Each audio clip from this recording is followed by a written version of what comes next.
One of the things that came to light for me 10, 12 years ago, maybe even a little longer, was Worthington seems to have more of a, it's not really a tradition, but what I noticed were a number of people who were graduating from Worthington were becoming educators. So they were going into the teaching profession. And it was something I saw that was, to me, a little abnormal for the size of the district. And I started noticing, and then I started paying a little more attention.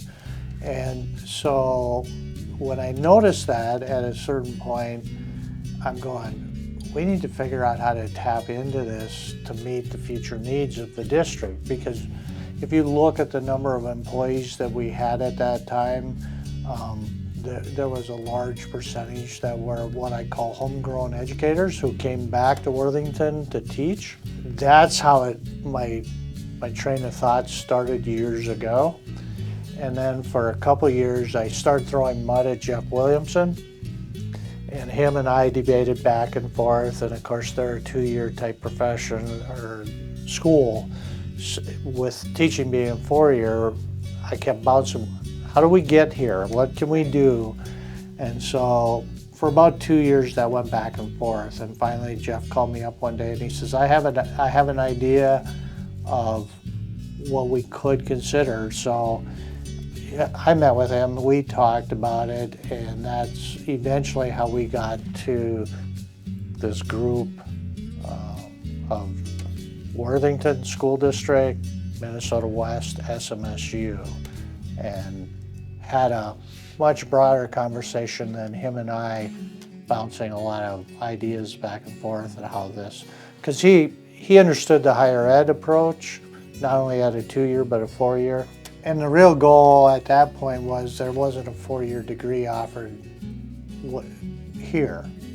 And some of our students, there were cultural limitations because of, they couldn't go off to school without an adult male as, somebody living with them.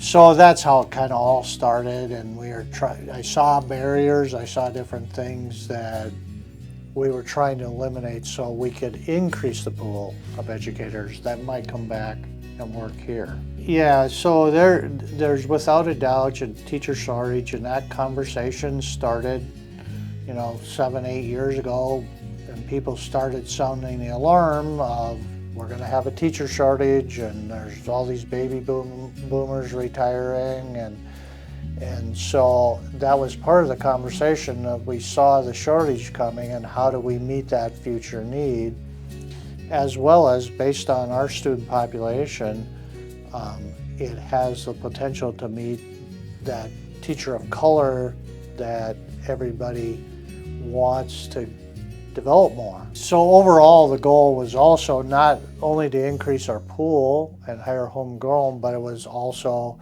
to increase teachers of color in our system. And even though we're probably not like the metro, for a rural district, we've increased employees from a diverse population quite a bit. Now, is it where it's at we wanted at? No. Particularly in the teaching field. But we've improved over the last 7, 8 years. So probably the most logical for everybody, they become more long-term employees. You don't have that, continual turnover. Generally, if they want to come back to their hometown, they're not going to go look somewhere else. And a lot of them have ties to the community for a variety of reasons, boyfriend, girlfriend, family, and they want to be close to family. We find some of the teachers that leave us now, their goal is to get closer to family. Right. And so that helps to eliminate that one reason why people leave. Their family's already here. So it comes down to if we can get them to come back. Living in Worthington is a good place to live, and you see a lot of past graduates come back to Worthington. They might go work in the cities for 5, 10 years, but eventually when they start raising families, they want to get closer to home, and they A lot of times they're looking back here if there's opportunity. My thing is, if you're going into education, one, you have to love kids. And with that, if you love kids and love working with kids and want to help them be successful, it's a great career. If you're in it for what I'll call getting rich, buy a lottery ticket. Because you're not going to make the dollars you make maybe as an investment broker or some other occupation. But you can make a good living. It's a good living. You have good retirements. So long term, are you ever going to be that multimillionaire? Probably not, unless you're really good at investing and saving. But you're going to have a good living and you'll have a good retirement when you're done. And again, you have to have a passion for working with kids. You have to want to do what's right and do what's best for kids every day. And so that's the important part they need to understand. I believe, educators have that natural sense. They want to work with kids. They want to help them become strong, better individuals and reach their lifelong goals. So that being an educator is awesome, but it's not cut out for everybody. Number one, you have to be caring. You have to love kids as part of that. The whole methodology of teaching, you learn. Some are better at it than others, and there's a natural skill that you need to develop.